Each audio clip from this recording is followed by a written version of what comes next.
प्यारे साथ संगत जीओ फतेह प्रवान करनी जी। वाहिगुरु जी का खालसा वाहिगुरु जी की फतेह। Thank you so much to Bhai Satpal and Anantveer Singh as well for giving the Sangat such a beautiful opportunity to sit together and do Kirtan. So before we start, continuing on what Bhai Sahib started, I'd like to just give us a moment to just clear out any thoughts that may be left in our heads, in our minds. So if we can all just sit up straight for a second. Start with just a moment of meditation. If we close our eyes, I'm going to recite the Ik Onkar mantra and I'd like you to repeat it after me. Take a deep breath in. Ik Onkar.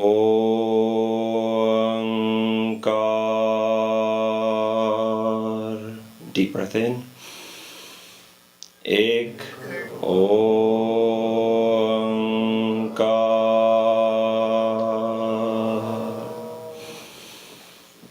Ik Onkar.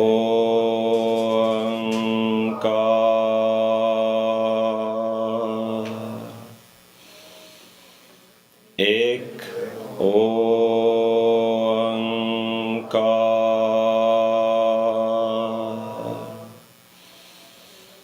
Ik Onkar.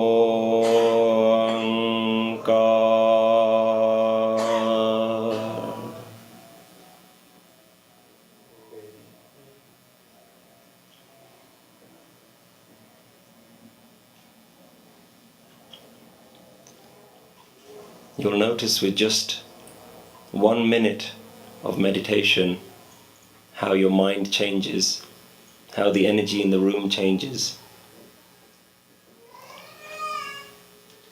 And this is what we'll be talking about today. So for those of you who have not seen me do any talks before, not heard of me before, allow me to spend a few minutes to give you an introduction. My name is Satpal Singh, and this week, for the next 6 days, every evening at the same time, I've been asked to come in front of the Sangat and give some talks in English around the meditation and the spirituality side of Sikhi. So a little bit of an introduction to myself. I'm from England, and for about the last 15 years or so, I've been giving lectures around Sikh spirituality being the focus. And in the time that I've been blessed by Dhan Dhan Sri Guru Granth Sahib Ji to be traveling, to be speaking about matters of the mind, matters of spirituality, meditation, what Gurbani is talking about, the essence of Gurmat. One of the things that I've noticed is that amongst the Sikh Sangat all over the world, there is still a lot of dukh, there is still a lot of suffering. People who have been fortunate enough to be born into Sikh families, to be living the Sikh lifestyle, listening to the wisdom of Guru Granth Sahib Ji, are still struggling with a lot of pain in their life. One of the things that we all face is stress, anxiety. Some of us may suffer from issues dealing with our own anger management issues. Within so-called Gursikh families, we see domestic violence.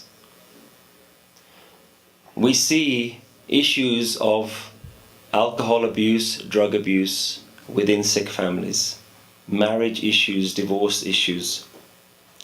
Depression has become one of the biggest issues that within the Sikh community, Punjabi community, and the South Asian community is so prevalent, and yet for some reason we don't talk about it. Materialism, attachment to the material world. And in extreme cases, Sangatji, I've even seen Amritaris committing suicide because of depression.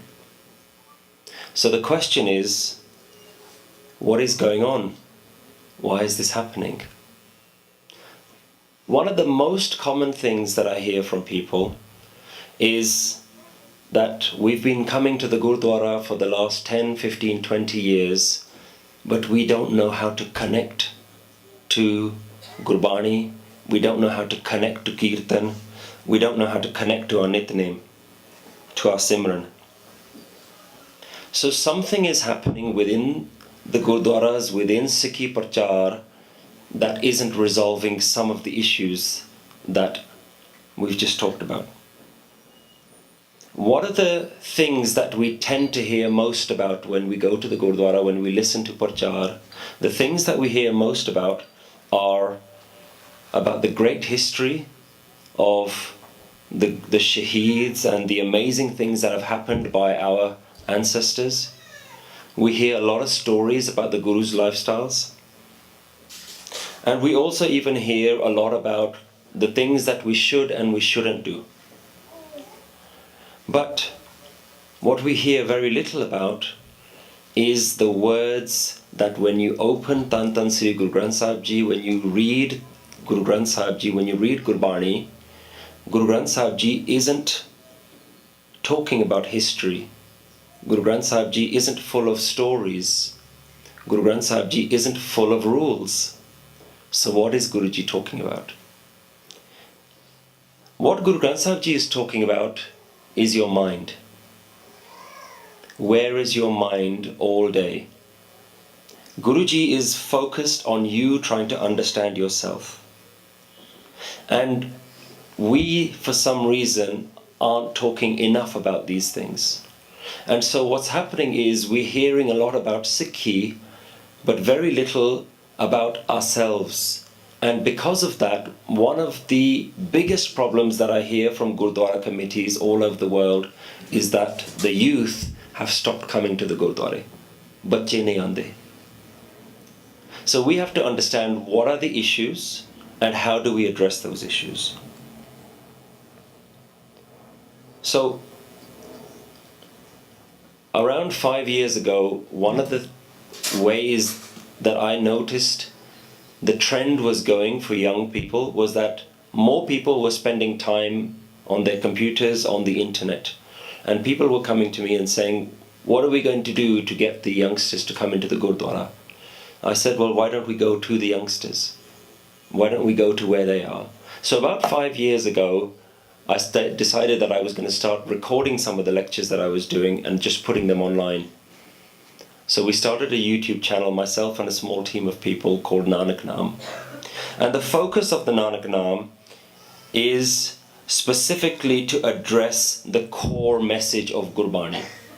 This channel that we've set up doesn't talk much about Sikh history, we don't talk about politics or anything else, but purely around what is Gurmat, what is the Guru saying to us.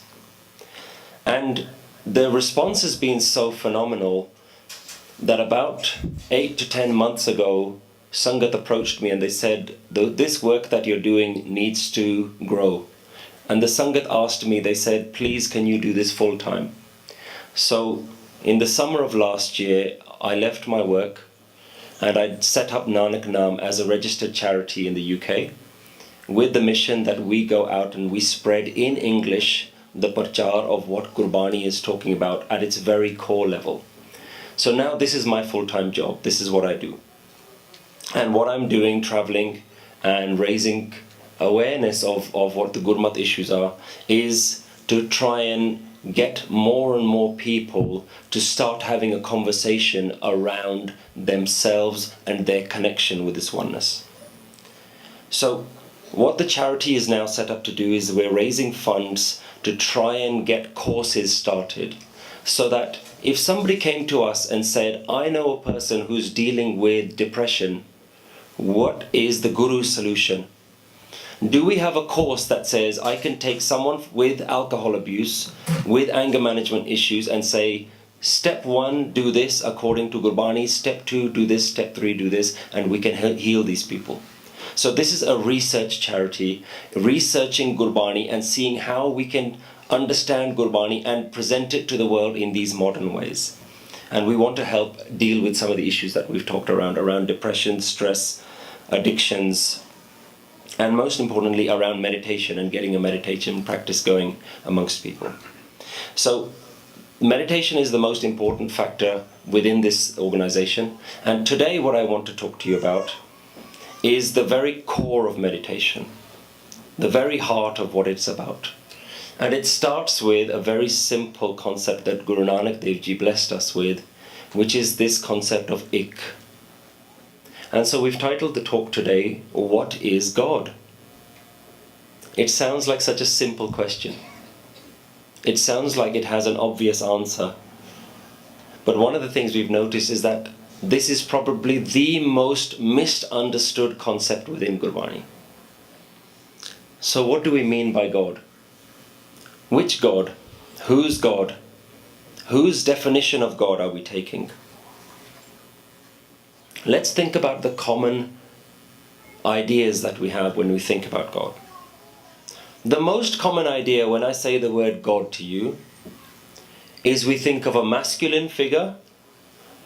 We think of an elderly gentleman, a male-like father figure, possibly with a white beard sitting in the cloud somewhere.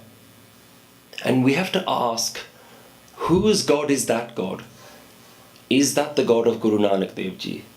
Is that what Guruji is talking about when Guru says Ik Oankar? So this is the first message of Gurbani. This is the very first thing in Gurbani. And we need to understand what this is in order to understand what Guru Granth Sahib Ji is trying to tell us. If we don't spend enough time understanding what ik means, then the rest of Guru Granth Sahib Ji starts to make a little less sense. Because Guru Granth Sahib Ji is talking about ik, but if we haven't understood what ik means, then what Guru Granth Sahib Ji is saying gets a little bit lost. So let me start by making a very simple statement. Ik Oankar does not mean there is one God. Have you seen this when you read your translations? You open the Gutke and you see all the translations. Ik Oankar, there is one God. Satnam, His name is true. He is the creator. He has no fear. He has no hate. Yeah? Which He? Where is the word He in the Mool Mantar? We have to think about these things. What we've done, through no fault of our own, is we've adopted other people's definitions and we've just superimposed it on top of what Guru Nanak Dev Ji is trying to teach us. So when somebody comes up to us and says, what is this Ik Oankar? We say, oh, you know that God that you believe in? Yeah, we believe in that same God.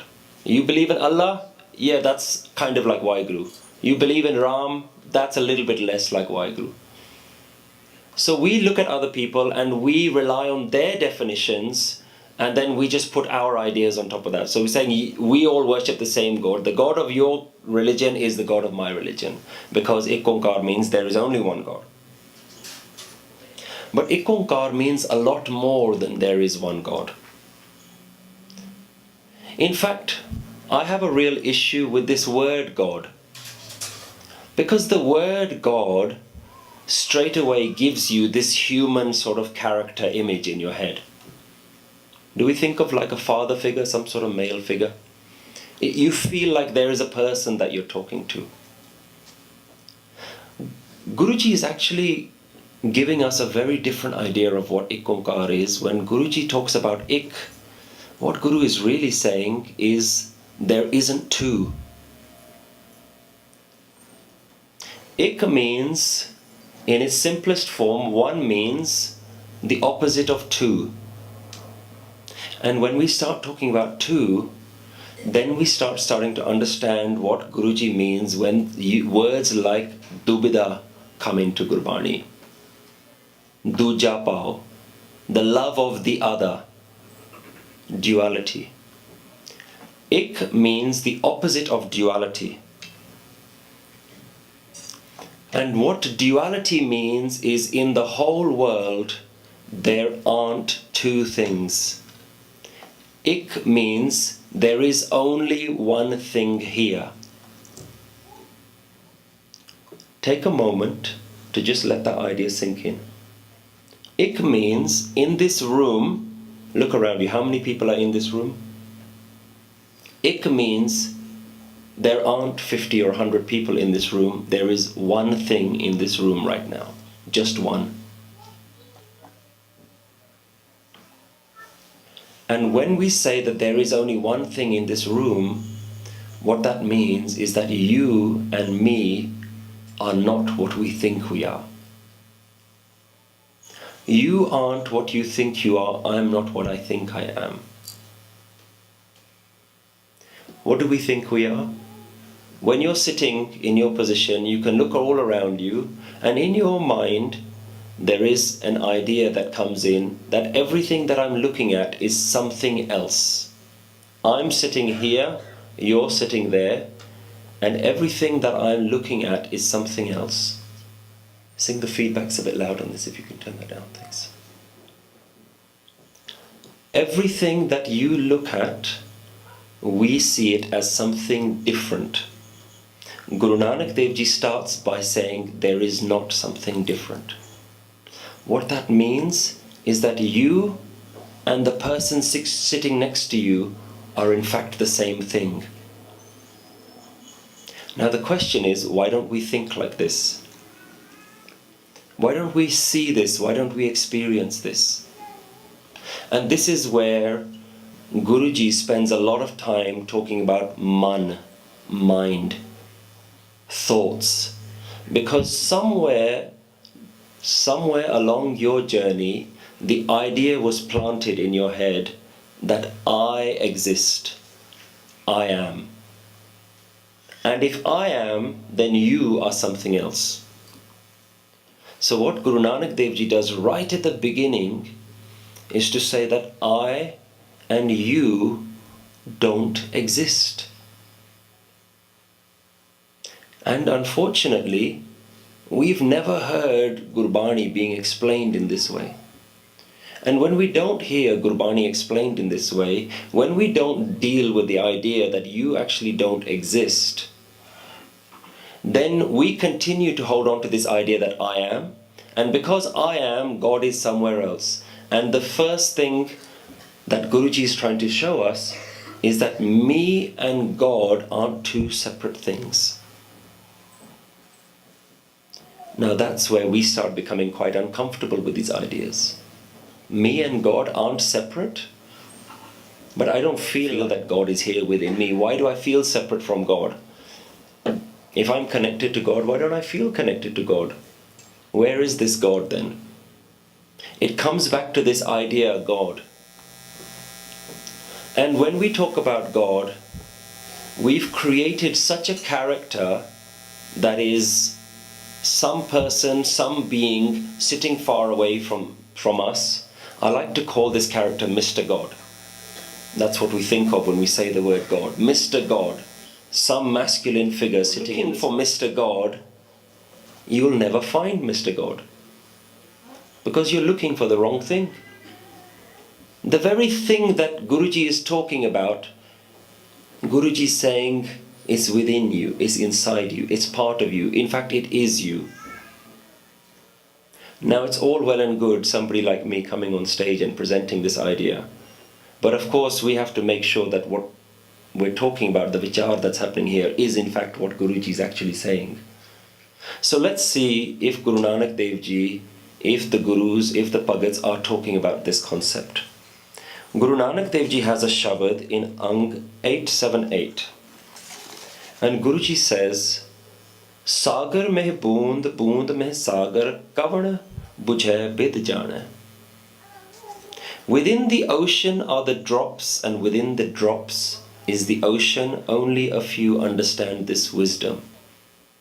Sagar means ocean, boond means a drop. Sagar meh boond. Within the ocean there are drops, but within the drop there is also the ocean. Have you ever heard this analogy? That religion and Sikhi is like a drop of water trying to get back to the ocean? Have you ever heard this analogy? Like there's a drop of water is separated from the ocean, and in the same way that the drop is trying to return back to the ocean, that's our journey of Sikhi, that we're also trying to return back to God. Unfortunately, this is a very incorrect metaphor, very incorrect analogy, because it assumes that the drop of water is separate from the ocean. What Guru Nanak Dev Ji is saying is the drop of water is already in the ocean, but it just doesn't know that it's in the ocean. And in the same way, we are already in the ocean of Paramatma. We just don't know that we are in this ocean of Paramatma. So we keep looking in the sky somewhere. You know, in Punjabi we've also created a very incorrect term. We also refer to Paramatma as Upparwala. Have you ever heard of that? Upparwala? Where in Guru Granth Sahib Ji does it say that Paramatma Uppar Baitha? Up there, somewhere far away. We keep looking at Upparwala. Guru Nanak Dev Ji is saying Andarwala. The one that's inside, not the one that's sitting up in the clouds somewhere. So the very direction that we're looking for God is the wrong direction. Then how are you going to find it? Imagine you're going somewhere, but the very first step you take is in the opposite direction. Then no matter how far you go in that direction, you already started the wrong way. This is why Guru Nanak Dev Ji sets the direction as the very first word. The direction is ik. The direction is non-duality. And this idea isn't exclusive to Guru Nanak Dev Ji. This idea has existed before that in Vedanta and in old Hindu scriptures as well. The idea is called Advait. And unfortunately we've become so scared of referring to concepts that have predated Guru Nanak Dev Ji and using words that appear in Sanskrit and the other scriptures, that we now think anything to do with Hindu Dharam is so anti-Gurmat that we can't even talk about these things, and that's unfortunate. If I say the word Advait, Dvait means duality, two, Advait means non-duality. And when we mention words like this, they say, oh, this is not Gurmat, this is not Gurbani. But Guru Gobind Singh Ji uses this word Advait quite a few times. Guru Gobind Singh Ji talks about Advait Hari. Paramatma is Advait, non-dual, Guru Gobind Singh Ji says. So we have to understand the first step is the most important one. And the first step, Guruji says, is realize that you are already God. Anyone ever told you you are God? Doesn't feel right, yeah? Feels a bit strange. How can I be God? I don't feel like God. God is all things perfect and all things good, and I am little old me, and I know the noise of my mind, I know the filth of my mind. How can I be God? But Guruji is saying that first recognize that you are already part of it, you're already inside it. Guru Nanak Dev Ji has another very beautiful Shabad in Ang 23. Rangarata mera sahib rav rahya bharpur rahao. Ape machi machli, ape pani jal, ape jal mankana, ape andar lal. Guruji uses the analogy. Guru is very nice at making things simple for us and painting very simple pictures for us to understand this idea. So Guruji is using the idea of a fisherman catching some fish, doing some fishing. Guru says, Rangarata mera sahib rav rahya bharpur. My master, my sahib, is just imbued in love and totally permeating and pervading all. Rav rahya bharpur. It's everywhere. It itself, he himself is the fisherman and the fish, the water and the net. Now imagine this picture that Guru Sahib is painting for us. There is a man fishing. Look at all the elements in that picture. Guruji is saying, this Paramatma that you're looking for, that's the man, That's the water that he's fishing in, that's the fish that he's fishing, and the net that he's using. Just think about that analogy. What that means is you sitting right here is also God. You going to work is already God. You cooking at home and looking after your families and your children, that is God. The question is, where are we looking?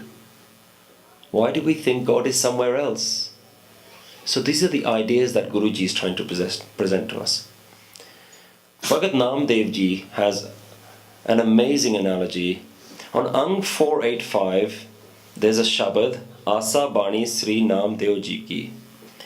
Ek anek vyapak purak jat dekho tat soi. In one and in the many, present and permeating, wherever I see, there he is. There it is. People get quite uncomfortable when I use the word it. So how can you refer to God as it? My humble response is, how can you refer to God as he? Which he? The very he that you start talking about becomes an inaccurate he. So Guruji says here in Guru Granth Sahib Ji Ang 485, Ek Anek Vyapak Purak. This Waheguru that we're looking for is the one that is in the many.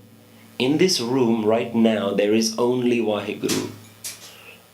In this room right now, there is only the one. Wherever I see, Bhagat Ji says, wherever I look, I can see. Look around you. This is Paramatma. Here, in every single person that you're looking at, and the one who is looking through your eyes is also Paramatma.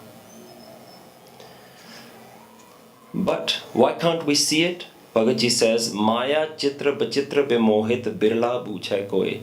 Maya has made such a captivating image, such a enchanting design for us, that we get lost in it. We get lost in the design. He's wearing blue, he's wearing red, he's wearing green. And then because of all these different fascinating colors, and some are big and some are small, some are young and some are old, because of all this variation, we only see the variation. But the great gurus, the great saints, they're saying, wherever I look, I can only see one. Bhagat Ji says, Sab Gobind hai, Gobind bin nahi koi. Everything is Waheguru, everything is Waheguru. Apart from Waheguru, there's nothing else that I can see. Sut ek man sat sahans jaise, o tapot prabh soy. Bhagat Ji says that imagine that there is a chain of pearls, of rubies. Imagine that all of those pearls, they all think that they're different, but they don't understand that there's one thread that's connecting all of them. As one thread holds hundreds and thousands of beads, the divine is woven into creation. Look at the beautiful words that Bhagat Ji is using. It is woven into the fabric of you. That means that the blood moving in your body is Waheguru. The heart pumping the blood is Waheguru. The nerves traveling all over your body, sending messages from your hands to your toes to your brain. That's Waheguru working inside you right now. Jal tarang ar fen bud buddha, jalate bin nahi hoye. The waves of the water, the foams of the water, the bubbles of the water are not distinct from the water. Look at all the variety that we see. We see so much variety in the world, and we think all the variety makes all these things unique. And what we do and what society does is we are encouraged to celebrate our uniqueness. Be unique. Stand out from the crowd. But what we are taught from the Guru is saying you can't be unique because you are not separate from that oneness. E parpanch par brahm ki leela bichrat aan na hoye. This manifested world is a game of that one divine being, and reflecting upon it, I understand that nothing is separate from it. Mithya param ar supana manorath sat padarat janya. This delusion that we are all lost in, this false delusion, this dream-like delusion that we are all lost in, these are only thought to be permanent, but they're not really permanent. What Bhagat Ji is telling us is everything that we waste our lives on is all temporary, but we act like it's all permanent. And because we do that, we spend every moment chasing after something that's essentially going to disappear. And this is how we live our life. From the moment we wake up in the morning, have you ever noticed you wake up in the morning and your mind is already racing? Like you wake up and you're already late. So you wake up and you start thinking about, Aaj main ye karna, oh karna, today I have to do this, I have to do that. I have to pick this up, I have to do these things. So you wake up like you're already late. And you spend the rest of your day doing that. And then maybe you have 5 minutes to do a bit of Simran. Maybe on a Sunday we come to the Gurdwara, we say, okay, that's also something that I need to do. I've got a big to-do list. I like to keep a lot of lists of things that makes my life a little bit easier to plan what I need to do for my day. Otherwise, I have no memory, so it doesn't really help me to try and memorize all these things. So we make lists of things that we need to do. And then we say part of my day is that I've got to make sure I do a bit of part, a bit of Simran, and I've got to go to the Gurdwara once a week or once a day or whatever. So we make that part of our life. But what we've done is we've said that this is also just one of the many things that I have to do in my life. But this is the only thing you have to do in your life. Everything else that you're doing is a distraction. Now that doesn't mean that we don't have families and we don't have responsibilities and we don't do those things. It just means that the very approach that we have towards doing our everyday things needs to change. And that change happens by first understanding, how do you see the world? The main focus of Guru Granth Sahib Ji is to change our perception, how we see the world. Gurus, Bhagats, they came and they looked at mankind and they said, the way you're seeing the world is causing all of your problems. It's causing your depression. It's causing your stress, your anxiety. It's causing your anger management issues. Because the very way that you look at the world is false. So the whole of Guru Granth Sahib Ji is trying to change our perception of the world. And we don't, unfortunately, understand that, and we don't discuss it in those ways.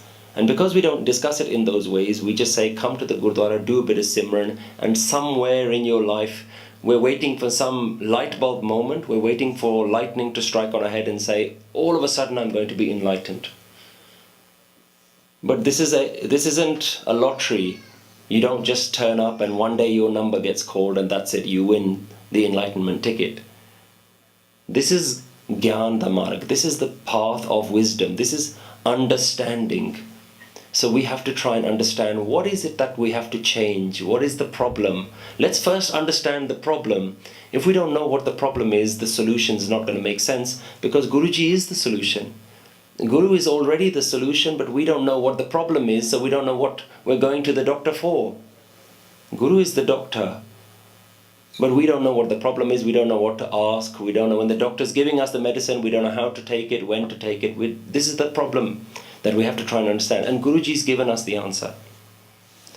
So Guru is saying that the very delusion that we walk around in the world with, that everything is permanent, that this is the way to live, these are all the right things that we should be doing.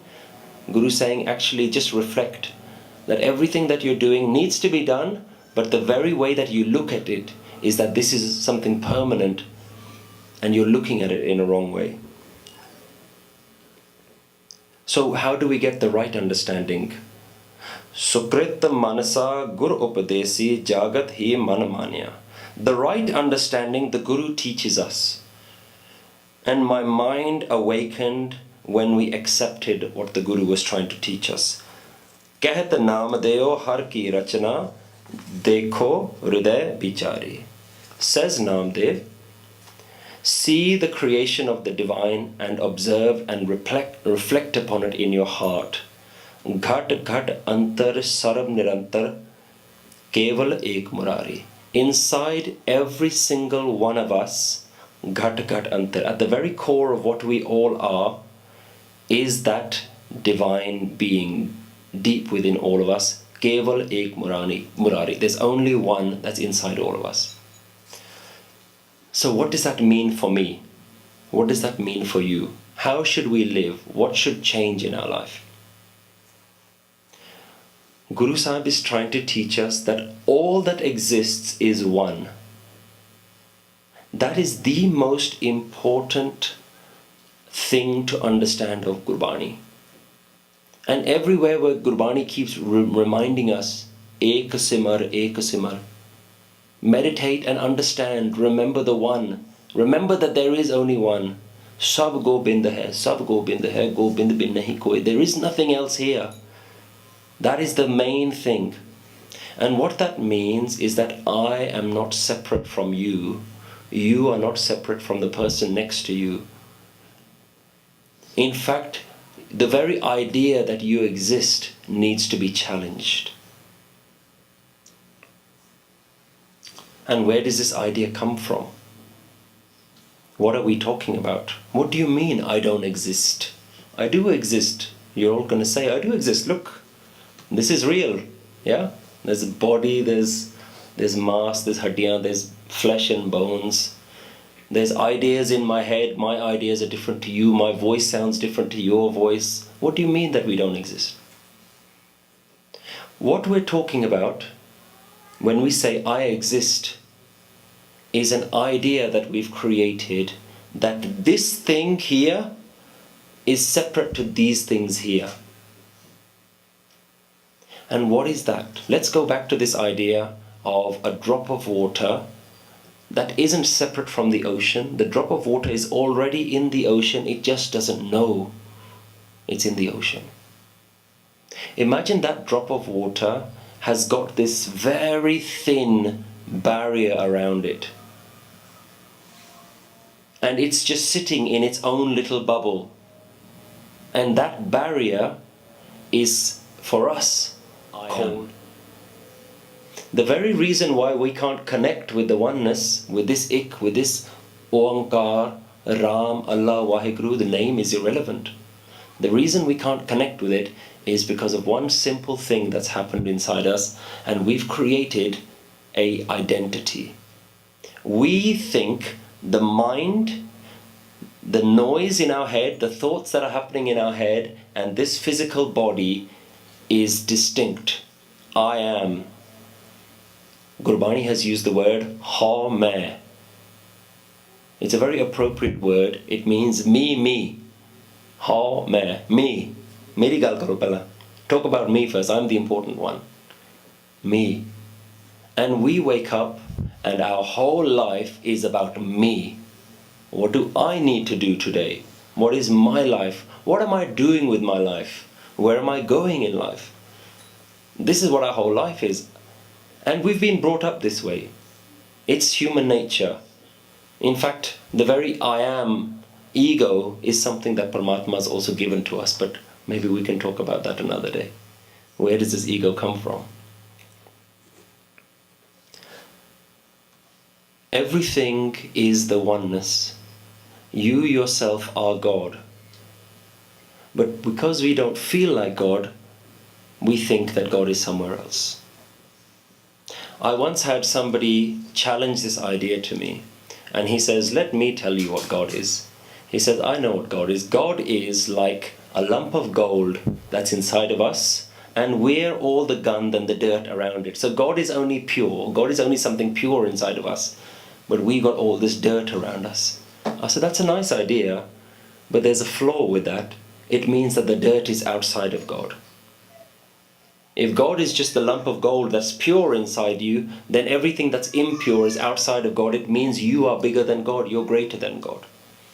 God is something small inside you, and you are something greater. He said, no, that can't be right. So we have to understand that everything that you say is good about you, that is God, and everything that you think is bad about you, that's also God.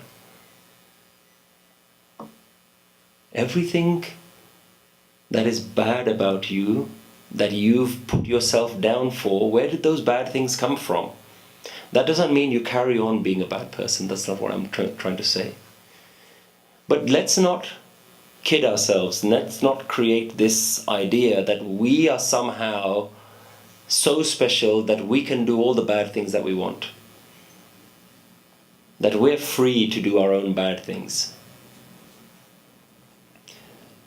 So I am all things good and I am all things bad. You know, in the Abrahamic traditions, in Christianity, in Islam, they've made it very easy. All things good is called Mr. God, and all things bad is called Satan. So you got two things that you can blame. It's ultimate duality, yeah? There's me here, there's God somewhere else, and there's a bad devil somewhere else. He's responsible for all my bad thoughts, this one's responsible for all my good thoughts. Guru Nanak Dev Ji does not allow us to have these kind of dualities, which is why we've not been introduced to this whole devil idea.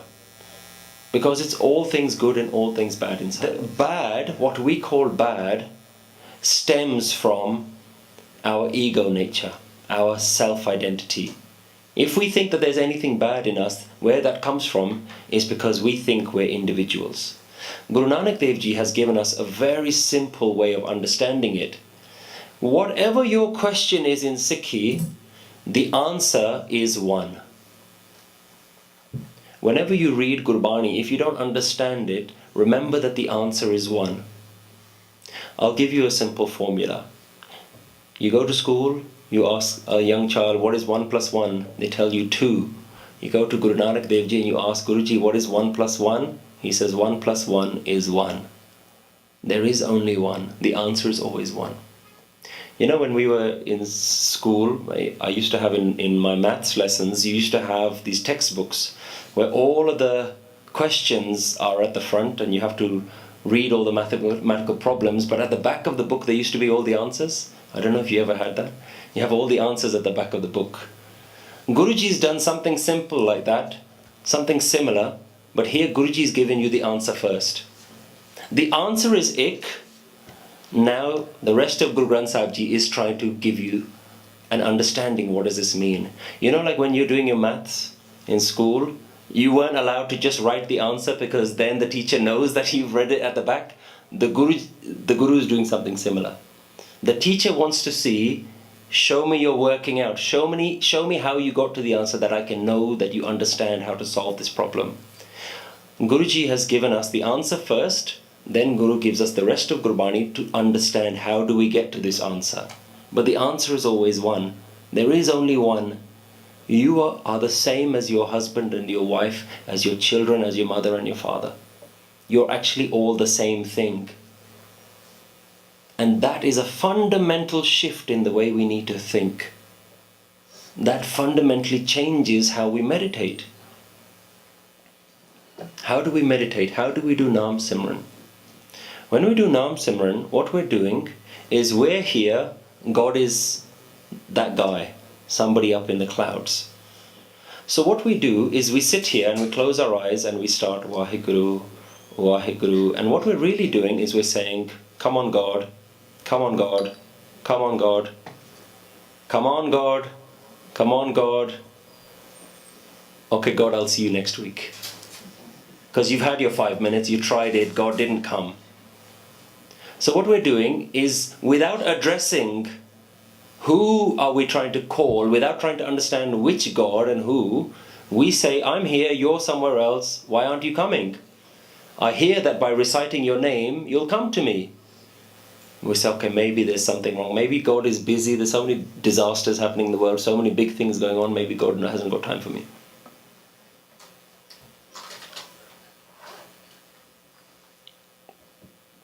So we haven't understood what is this God, and because we don't understand what is this God, how can we call this God? We don't know what we're doing. This is what I meant when I said before that we're walking in the wrong direction. No matter how much of that you do, the direction itself is wrong. First understand Ik. That's why that's the very first thing. If we don't understand what Ik is, then the rest of Gurbani isn't going to make that much sense. Or more accurately, the rest of Gurbani is going to be read from a dualistic perspective. And we read Gurbani like this. We read the whole of Gurbani like it's talking about Mr. God rather than Ik. So the fundamental question is, why don't I feel this God? If I am God and you are God, why don't we feel like God? The Buddhists have a very interesting way of explaining this. They say that trying to understand this concept is like a fish trying to understand water. There's one fish, he swims to another fish and he says, so where's all this water that everyone keeps talking about? And the other fish is looking at him and saying, are you mad? What do you mean, where is the water? You're in the water. But the first fish, he can't see it. He's like, I can't. Because fish can't understand what water is. Because when he opens his eyes, he doesn't see water. He sees another fish, he sees all the other plants that are in there and the other sea creatures that are in there, but he can't see the water. He can't understand that he is in water, he is made of water. When he opens his mouth, there's only water that comes in. He's breathing water. That we can't understand. And this is our situation as well. We can't understand that we're in Paramatma, we're made of Paramatma. The whole system that we see with our eyes, the very eyes that we have is Paramatma. The thing looking out is Paramatma. The thing being looked at is Paramatma. This is what Ik means. So we have to have this shift inside of us. It's like if somebody comes up to you and says, oh, you believe in God? Show me where your God is. The problem is we're still using this word God. We're still thinking about Mr. God. So let me make it a bit easier. Let's not use the word God. I like to use the word universe. If somebody says to you, show me where the universe is, I'll say, show me where the universe isn't. Show me one place where the universe isn't. Show me one place in the ocean where the water isn't there. It's everywhere. It's all around us. This is it. Let's make another word. Let's replace the word God with the universe. Let's replace the word God with life. Someone says, where is life? You are life. Now let's start using some of these things. If you were trying to meditate to life, and I said to you, where is life? Are you part of life? You'll say, yeah, I'm part of life. Is life within you? Yes. Are you within life? Yes. Is everything around you got the same life? You say, yes. Has anybody got more or less life energy? You say, no, we all got the same life energy. Some might be old or young. Some might be male or female, thin or fat or tall or whatever. But we all have the same life in us. Doesn't that become so much easier? But because we're talking about God, oh, where's God? Oh, he's somewhere, I don't know where he is. He's somewhere else.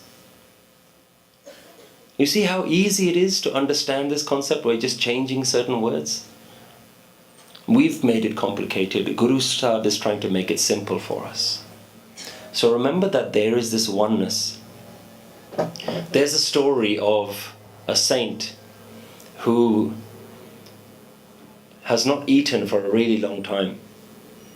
And he's sitting on the side of a road, visibly hungry, starving. A rich man walks past him, and in his ego, he just throws a piece of bread.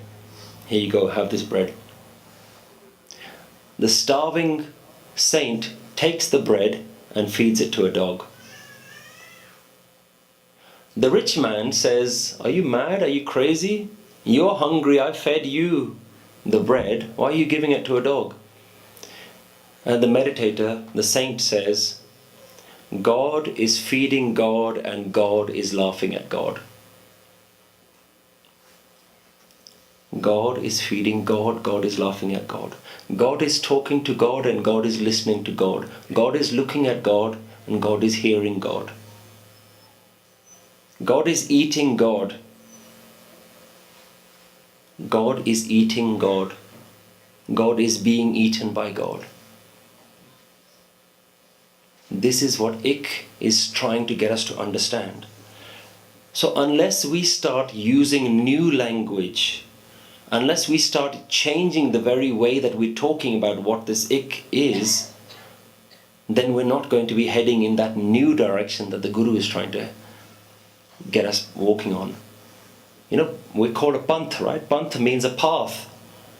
Gurbani time and time again talks about this marg, this rasta, this path that we have to walk on. But you don't have to go anywhere. This is the path. The path has to change within your mind. The understanding has to change. The very way that we talk about Paramatma has to change. So we have to understand what is the barrier. And I'll start summing up and concluding with this. What is the barrier? We have to understand, okay, I know what God is. I know it's oneness. I know me and God, we're all connected. Why am I not still connecting with it? We have to first know what the barrier is. The barrier is I am. If you said at some point in your life, I am not a religious person, I don't believe in God, I don't believe in religion, then some big hallelujah moment happens in your life, you change, you said, I'm born again, I've seen the light, now I am a religious person. I used to go out and I used to take lots of nasha and lots of intoxicants, and I used to go doing all sorts of strange things in the middle of the night. Now I don't do those. Now I go to the Gurdwara. I used to have bad sangat, now I have good sangat. I used to do sangat of the wrong types of people and listen to the wrong types of mat, and now I go and have sangat of new type of people and listen to the right type of mat. But my question to you is, how many of those sentences start with I am? If every sentence starts with I am, doesn't matter what you're wearing, doesn't matter what you're saying, it doesn't matter what you're doing, the very thing that needs to be changed hasn't changed. The very thing that has to be unlocked is inside your thinking. Our thinking has to be changed. Gurbani is the key to unlock our thinking, to give us this new way of thinking. So, what is this I am? What is I am? And what you are can be very easily demonstrated. I haven't met many of you. If I came to you and I asked you, who are you? And I just say, who are you? What's the first thing you're going to tell me? The first thing you're going to tell me your name. Absolutely the first thing. Then I say, okay, tell me something more. Who are you? Then you'll say, I am such and such person. I am. Then you start telling me your occupation. And you say, I'm a doctor, I'm a lawyer, I'm a student, I'm a builder, whatever it is. Then I say, tell me something more. And then you say, I'm a Sikh. Then you start telling me about your family. I'm the son of this person, and I'm the brother of this person. I'm married to this person. I'm the father or mother of this person. I say, tell me something more. And then you start running out of ideas. Okay, I'm a this person, I'm a that. Then you start telling me less important things about you. So what we do is we have built a house of all the things that make our identity. But it's not just a little house anymore. Now it's a big mansion. And what is the foundation of that mansion? The foundation of our house, our fortress, is made of bricks. And the bricks are the bricks of our identity. So when you start a house, the most important thing is the foundation of that house. And what is the foundation of I am? The foundation of I am is the things that you know, these are never going to change. Like the very first thing that you know, I'm either male or female. Yeah, that's the start of my bricks. That's the start of this fortress that I'm about to build called me. You start with your gender, because that's not going to change. Maybe you start with your ethnicity. I'm Asian, or I'm white, or I'm black. So like that's never going to change. You're never going to change your race. Then you start with your parents. Your parents are never going to change. You start with that. So your identity starts getting built with my name. Like that's a good one. That's why that's one of the first things you tell me, because it's the foundation of your very identity. And then when you've given me all of your foundation bricks, then I ask you for some more. Then you start telling me less and less trivial things. I'm a student. But those things can change. Like I used to be a student, now I'm a professional. I used to be a professional, now I'm retired. So what we're doing is once we lay the foundation of our identity, then on top of that we have bricks. These ones can be moved, these ones can be changed. Our identity at the very foundation level can't be changed, but the other things can be changed. You say, I used to support this team and I used to watch these things, but now I'm bored of those things, now I watch these things, now I'm entertained by this. I used to listen to this music, now. So these are bricks that can be changed. And then you start doing more and more and more trivial things, like I like this and I don't like this. Then you start giving me your opinions. Your opinions are also part of your ego. They can change, right? Because I can give you a new argument and you say, oh yeah, I don't believe that anymore. You can have that brick. I'll take your brick now, I'll have this one. So what you do is you build a very nice fortress, a mansion. And all of these bricks are all the things that you say, this is me. This is all of me. And imagine now what this entire fortress is being held by. Imagine millions of arms holding every single one of these bricks. And you say, don't move anything.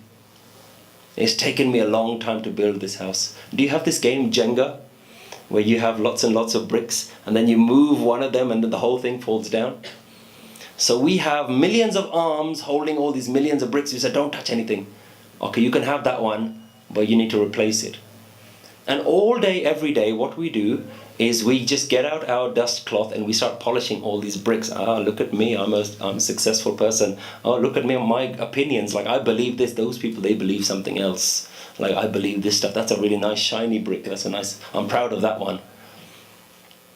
What you're doing is you're being proud of your ego. This is what we do. We're proud of our identity. And so what we've done is we've created this fortress all around us. Guru Nanak Dev Ji comes along with a sledgehammer and he wants to knock the whole fortress down. Because he's saying, you're not any of these things. This is mithya.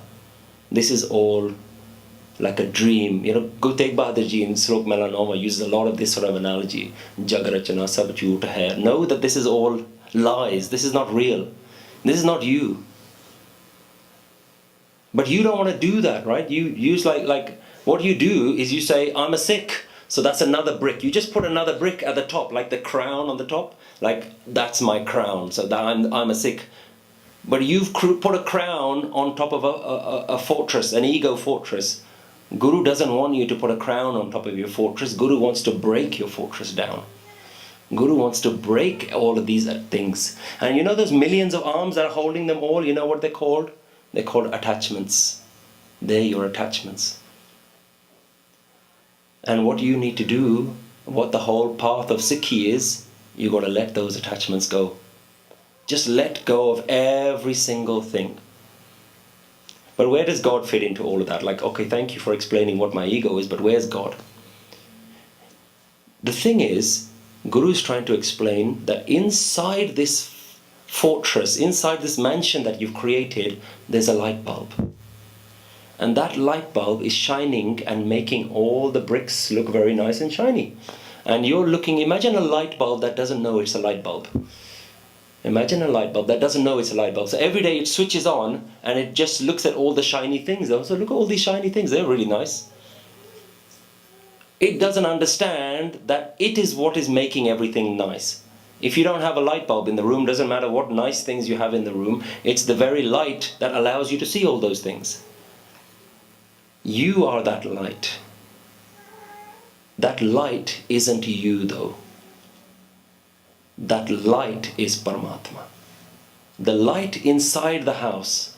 You're not the bricks, you're not your name, you're not your job, you're not your gender, you're not your family role, you're not your social status, you're not your opinions, you're not your diet, you're not your habits, you're not any of these things. You are the light inside that very house. But you can't see it because you're so lost by the beauty of this mansion that you've created around. And we're not just happy with this mansion, we like to create little extensions. So like today I'm going to do this, tomorrow I'm going to have a bigger house, then I'm going to do this, then I'm going to do all these things. So you used to build upon this stuff. Guru Sahib wants to break that down, and Guru breaks that down by showing you that your very idea of who you are needs to change. Because you're not any of those things, you are the light inside the house. That is why Guruji is saying, मन तू जोत स्वरूप है अपना मूल पछाण. Oh my mind, foolish mind, you're the light inside. Recognize that you're the light. Recognize the very root of what you are. The very root of what you are is Paramatma. You are God, but we just don't know that we're God. Mool pachane, ta shau jane. When you know the root of what you are, you'll know what God is. You will find God not by just saying I am a Sikh, not by just reading something or changing the way you dress. These are very important factors, but not if you're walking in the wrong direction. Then you're just a nicely dressed Sikh walking in the wrong direction. Be a beautiful Sikh, be a nicely dressed Sikh, be one that has beautiful words and beautiful habits and gets up and does your baniya and all these things. Beautiful. But only if they remind you of what your purpose is, who you are. Ke apna mool pachan. Recognize your light and then you will know. So the question is now no longer how do I find God? Question is how can I be part of what I already am? So I hope this has given you a little bit of a taster as to what the NanakNaam charity is about. If you would like to donate, it would be very much appreciated. And please come and see me afterwards. I'll be around if you'd like to give some donations. If you'd like to talk to me afterwards as well. I'll be here doing Katha every evening from 7:30 to 8:30, and we'll be talking about lots more interesting ideas like this. And I do hope I haven't offended anyone. That's really not my intention. I'm here just as a Sikh, just as every one of you. We're all here to learn. So if there's anything that I've said that's any mistakes, please do forgive me. Please come and tell me so I can also learn. Waiguru Ji Ka Khalsa, Waiguru Ji Ki Fateh.